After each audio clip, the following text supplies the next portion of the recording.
नमस्कार दोस्तों, कैसे जी आप सब लोग। सबसे पहले मैं आप सबको बधाई देना चाहती हूँ प्रेगनेंसी के लिए। प्रेगनेंसी बहुत ही ब्यूटीफुल जर्नी है और आप मानो या नहीं मानो, बट ये आपकी लाइफ की सबसे बेस्ट जर्नी होने वाली है, क्योंकि आप एक माता बनने वाली हैं। और उसके साथ साथ मैं उन लोगों को भी बधाई देना चाहती हूँ जो प्रेगनेंसी के लिए प्लान कर रहे हैं, because it's a wonderful time. क्योंकि प्रमुख स्वामी महाराज ने भी बोला है कि सुधार है वो बीज में हो सकता है, वृक्ष में नहीं हो सकता। So all those mothers who is planning for the pregnancy, वो अपना सीड प्लांट कर रहे हैं, वो अपने आने वाले भविष्य को प्लान कर रहे हैं, तो उसके लिए भी बधाई देना चाहती हूँ। आज मुझे लगा कि आप लोगों को एक्टिविटी में क्या दिया जाए, तो एक भागवत गीता का बहुत ही अच्छा कृष्ण भगवान ने जो बोला है कर्म के ऊपर, तो मैंने सोचा चलो मुझे आइडिया है तो मैं आप सबके सामने ये डायरेक्टली पेश कर दूँ। श्री कृष्ण ने बहुत ही अच्छा कहा है और मुझे लगता है कि ये प्रेगनेंसी के लिए आपके लिए ये परफेक्ट कोटेशंस है कि सब है, और इसको आपको समझना पड़ेगा, इसका मर्म आपको समझना पड़ेगा। क्योंकि एक माता चाहे तो वो भक्त प्रहलाद को भी जन्म दे सकती है, अभिमन्यु को भी जन्म दे सकती है, शिवाजी महाराज को भी जन्म दे सकती है, स्वामी विवेकानंद को भी जन्म दे सकती है। और एक माता अगर चाहे तो अपना बच्चा नॉर्मल भी पैदा कर सकती है, क्योंकि 130 करोड़ प्लस की आबादी इंडिया में है, और एक और बच्चा आ जाएगा जिसमें वो ऐड होगा तो क्या फ़र्क पड़ता है, बट फ़र्क पड़ता है आपके आने वाले जीवन में। क्योंकि आप मानो या नहीं मानो, हर एक माता पिता का एक ऐसा फेथ होता है कि उसके आने वाली संतान उसके बुढ़ापा का सहारा बने। जब दुनिया में कोई जिसका साथ देने वाला नहीं हो, तब उसका आने वाला बच्चा उसके साथ खड़ा रहे और वो उसका सपोर्ट बने। तो इसीलिए दोस्तों, प्रेगनेंसी के हर एक दिन बहुत ही इम्पोर्टेंट है। ऐसा पाया गया है, ये मेरा स्टडी नहीं है but it is a research study, कि 80% जो ब्रेन होता है फीटस का यानी कि बच्चे का, वो माता के पेट में ही डेवलप होता है।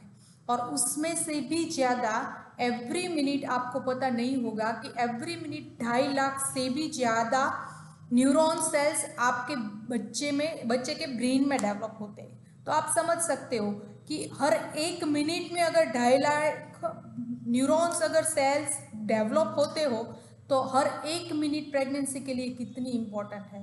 क्योंकि जो न्यूरॉन सेल्स आपके बेटे या बच्ची में जो डेवलप होने वाले हैं, वो न्यूरॉन सेल्स उसका थिंकिंग हैबिट, उसका प्रोसेस, उसकी इम्यूनिटी, उसका आने वाला फ्यूचर डिसाइड करेंगे। इसीलिए मैंने सोचा कि आज मैं डायरेक्टली आऊँ और आपके सामने डायरेक्टली एक्टिविटी के लिए बात करूँ। मैं एक कोटेशंस जो बोलूँगी उसको आप प्रेगनेंसी के साथ कंपेयर कीजिए, क्योंकि ये प्रेगनेंसी आपके लिए बहुत ही बेहतरीन होने वाली है, पर उसमें से आपको रास्ता निकाल के अपनी प्रेगनेंसी को अच्छी से अच्छी तरीके से एंजॉय करना भी रहेगा, अच्छी तरीके से डेवलप करना भी रहेगा और अच्छी तरीके से जीना भी रहेगा। क्योंकि you are making one fortune, एक आने वाले बच्चे का आप फ्यूचर बना रहे हो। इट्स जस्ट अभी आप जो कर रहे हो, ये गर्भ संस्कार में आप सबको जो अभी डेली एक्टिविटी करा रही हूँ, it means you are educating your child in the वॉर्म इटसेल्फ। आप पेट से ही आपके आने वाले बच्चे का शिक्षण का सिंचन कर रहे हो। श्री कृष्ण ने खूब कहा है, भागवत गीता में कहा है, श्री कृष्ण ने खूब कहा है कि बस कर्म तुम्हारा कल होगा, और कर्म अगर सच्चाई है तो कर्म कहाँ निष्फल होगा। हर एक संकट का हल होगा, वो आज नहीं तो कल होगा। देखिए कितनी मस्त लाइन बोली है कि श्री कृष्ण ने कहा है कि बस कर्म तुम्हारा कल होगा। आज हर एक माता बीइंग प्रेग्नेंट या प्रेगनेंसी के लिए प्लान कर रही, उसके लिए सबसे बड़ा कर्म क्या होगा?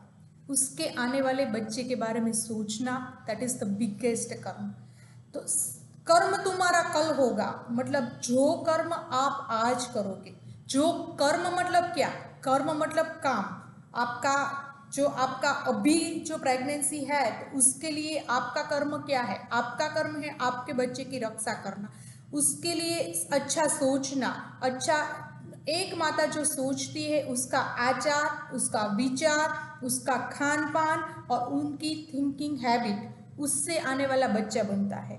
सो जो कर्म अभी जो माता करेगी या जो कर्म प्रेग्नेंट वूमन करेगी, अच्छा बच्चा लाने के लिए भगवान से प्रेयर आह्वान करेगी, जो हम प्लानिंग फेज में हम लोग सिखाते हैं, जो करेगी वो उसका आने वाला कल होने वाला है।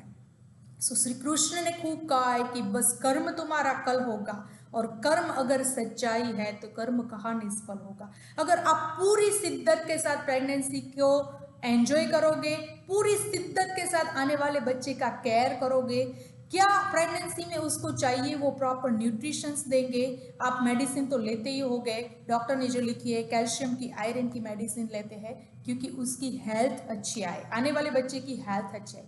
पर क्या ऐसी कोई मेडिसिन है कि जो फिक्स करती है कि अगर आप वो मेडिसिन लेंगे तो आने वाले बच्चे का चरित्र अच्छा है? नहीं दोस्तों, उसकी मेडिसिन है कि आपको गर्भ संस्कार करना पड़ेगा, आपको आने वाले बच्चों में पेट में ही उसको एजुकेट करना पड़ेगा, तो वो है उसकी मेडिसिन। सो कर्म तुम्हारा कल होगा, और कर्म अगर सच्चाई है तो कर्म कहाँ निष्फल होगा। हर एक संकट का हल होगा, वो आज नहीं तो कल होगा। आपको लगता होगा कि प्रेगनेंसी की लाइफ कैसी हो गई, मेरी पहले लाइफ थी ऐसे में फ्रीडम नहीं है, अभी मुझे ये मत करो ना वो मत करो ना, मेरी फ्रीडम नहीं रही। आपको ऐसा लगता होगा, हर कोई आपको इन्फॉर्मेशन देता होगा कि ऐसा करो ऐसा नहीं करो। उसके साथ साथ आपको प्रेगनेंसी में वॉमिटिंग सेंसेशंस ये सब आते होंगे, कभी कभी हेल्थ बिगड़ जाती होगी, कभी कभी हार्मोन चेंज होने की वजह से मूड एलिवेट हो जाता होगा, मूड खराब भी हो जाता होगा। सो आपको लगता होगा कि ये बहुत ही प्रॉब्लमेटिक कंडीशंस है। बट समझिए, कोई भी प्रॉब्लम है, आज अगर रात हुई तो कल दिन होना ही है, ये कुदरत का नियम है, आज हमारा नियम नहीं है। सो अगर आपने ये जर्नी बहुत ही अच्छी तरीके से हैप्पी वे से अपने आने वाले बच्चे के बारे में सोच के एंजॉय की है, तो आपके आने वाला कल, ये प्रॉब्लम को आप प्रॉब्लम नहीं मानिए, एक ब्यूटीफुल जर्नी मानिए। और ये प्रॉब्लम का अंत होगा, और वो कैसा अंत होगा, जब आपके हाथ में आपका बच्चा होगा, उसकी छोटी छोटी उंगलियां होगी, वो आपका वॉइस पहचानता होगा, वो आपसे लव, अनलिमिटेड अनकंडीशनल लव करता होगा। क्योंकि अनकंडीशनल लव अगर किसी से सीखना है तो आप सीखिए छोटे बच्चे से।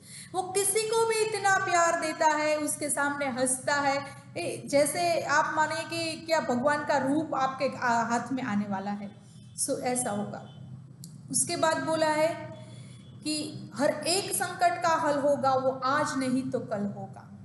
लोहा जितना तपता है उतनी ही ताकत बढ़ता है, लोहा जितना तपता है उतनी ही ताकत बढ़ता है, सोने को जितनी आग लगे उतना ही वो निखरता है, हीरे को जितनी धार लगे वो उतना ही चमकता है, और माटी का बर्तन पकता है तो धूप पे खूब खनकता है।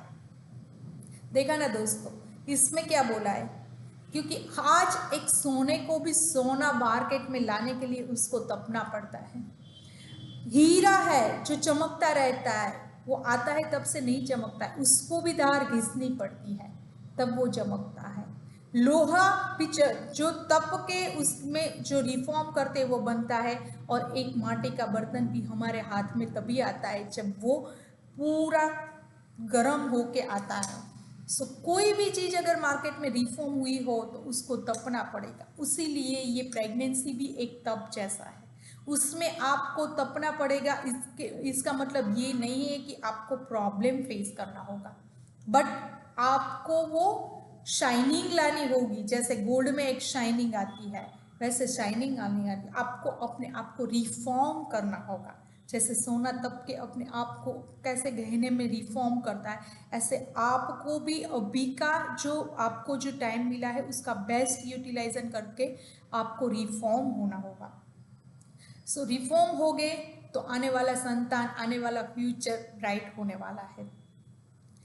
और सूरज जैसा तपना हो तो, सूरज जैसा तपना हो तो सूरज जैसा जलना होगा, नदियों सा आदर पाना है तो पर्वत छोड़ निकलना होगा, नदियों सा आदर पाना है तो पर्वत छोड़ निकलना होगा। कितनी ब्यूटीफुल लाइन है ये, आप अपनी प्रेगनेंसी के साथ कंपेयर कीजिए दोस्तों। कि नदियों सा आदर पाना है तो पर्वत छोड़ निकलना होगा। उसका मतलब क्या है, आप अपनी प्रेगनेंसी में कैसे वो चीज़ को रिलेट कर पाते। मैं तो बहुत ही अच्छी तरीके से को रिलेट पा रही हूँ, क्योंकि क्या है कि आजकल प्रेगनेंसी में आपकी जो लाइफस्टाइल है, लाइफस्टाइल में अगर देखिए डिस्ट्रक्शन कितना है। आपको फेसबुक देखिए, व्हाट्सअप देखिए, इंस्टा देखिए, टेलीविज़न में जो चैनल आ रही है वो सास बहू की सीरियल आ रही है वो है, कोई भी डिस्ट्रक्टिव चीज़ सबसे ज़्यादा रहती है। और आजकल ऐसा पाया गया है कि एवरीडे 2000 से भी ज़्यादा नोटिफिकेशन हर कोई आदमी फेस करता है। और आजकल हमारा अटेंशन स्पान भी घट गया है, इट कम्स ओनली 8 सेकेंड।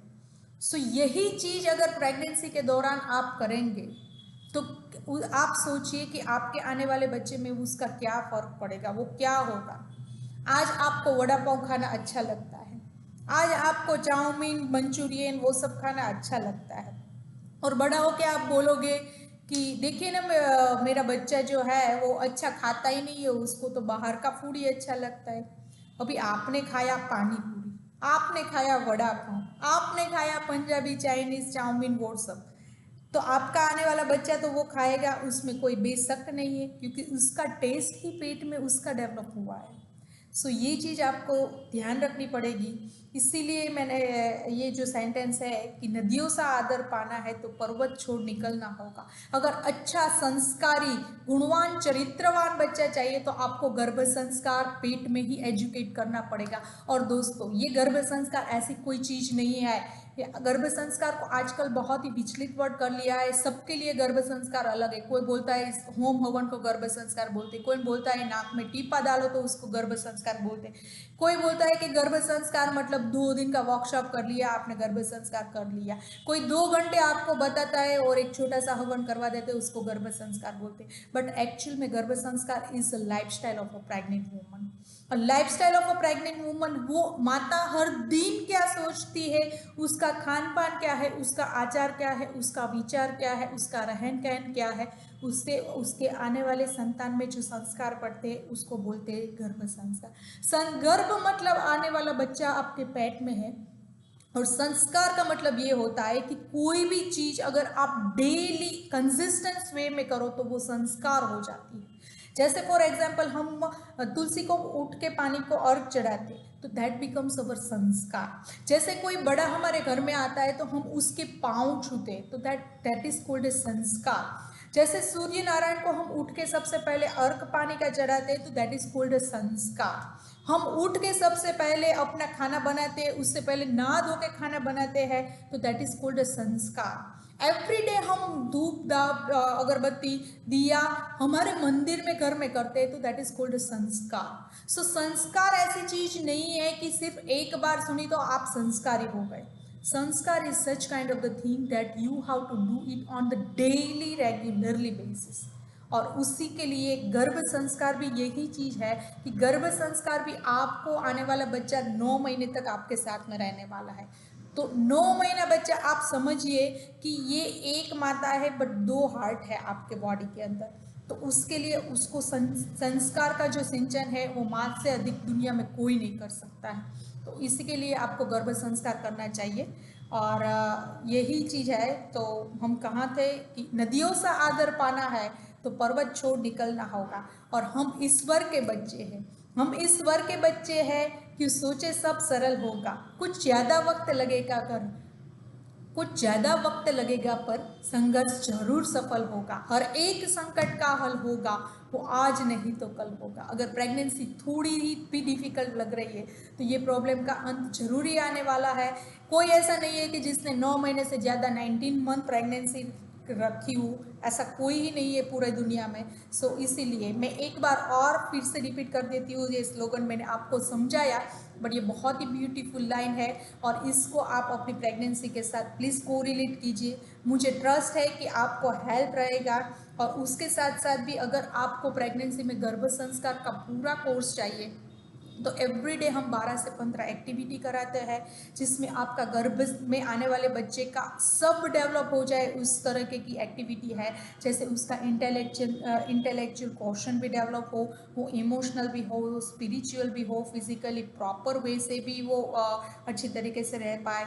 उसके साथ साथ माता और आने वाले बच्चे का बाउंडेशंस कैसे हो, उसको आने वाले टाइम में कैसे संस्कार दिया जाए, माता के मन को कैसे शांत रखा जाए, क्योंकि आजकल इतना सारा इंफॉर्मेटिव ओवरलोड होने की वजह से माता अपने आप को स्ट्रेसफुल फील करती है और फिर बहुत बड़े प्रेगनेंसी कॉम्प्लिकेशंस हो गए हैं। सो किसी को कोई भी ऐसा हो कि जिसको बहुत ही बड़े प्रेगनेंसी में पिछले कॉम्प्लिकेशन आया हो या प्रेगनेंसी कंसीव में करने में भी प्रॉब्लम आ रहा हो, तो उसके लिए ये कोर्स करना बहुत ही ज़रूरी है। सो आप हमारे कोर्स में आए, हम वीकली 1 आवर का कंसल्टिंग रखते हैं जिसमें आपका कोई भी प्रॉब्लम हो हम डायरेक्टली सॉल्व करते हैं। उसके साथ साथ आपको माइंड पावर की ट्रेनिंग देते हैं जो कोई भी दुनिया में वर्कशॉप और प्रेगनेंसी गर्भ संस्कार का वो नहीं कराते।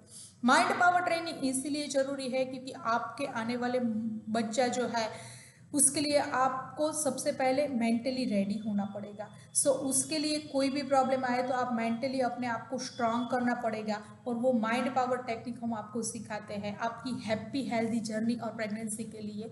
And that is helpful during the pregnancy, delivery time also you get a very good chance कि आपको नॉर्मल डिलीवरी आने के लिए भी आपको वो बहुत ही हेल्प करेगा। सो यही चीज़ है दोस्तों। Let me repeat it again, ये बहुत ही ब्यूटीफुल लाइन है कि श्री कृष्ण ने खूब कहा है कि बस कर्म तुम्हारा कल होगा, और कर्म अगर सच्चाई है तो कर्म कहाँ निष्फल होगा। हर एक संकट का हल होगा, वो आज नहीं तो कल होगा। लोहा जितना तपता है उतनी ही ताकत भरता है, सोने को जितनी आग लगे उतना ही वो चमकता है, हीरे को जितनी आग कट हीरे को जितनी धार लगे उतना ही वो चमकता है, और माटी का बर्तन तपता है तो बूंद पे खूब खनकता है।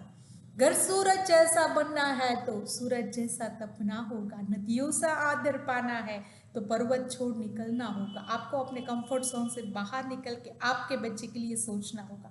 नदियों सा आदर पाना है तो पर्वत छोड़ निकलना होगा। और हम ईश्वर के बच्चे हैं, ईश्वर सबको ब्लेसिंग देता है, हम ईश्वर के बच्चे हैं। क्यों सोचे सब सरल होगा, कुछ ज़्यादा वक्त लगेगा पर संघर्ष जरूर सफल होगा। हर एक संकट का हल होगा, वो आज नहीं तो कल होगा, वो आज नहीं तो कल होगा। So this is all about me from today's sites. If you want a Garbha Sanskar and all informations, kindly contact us and have a wonderful, happy pregnancy and pregnancy plan. Thank you.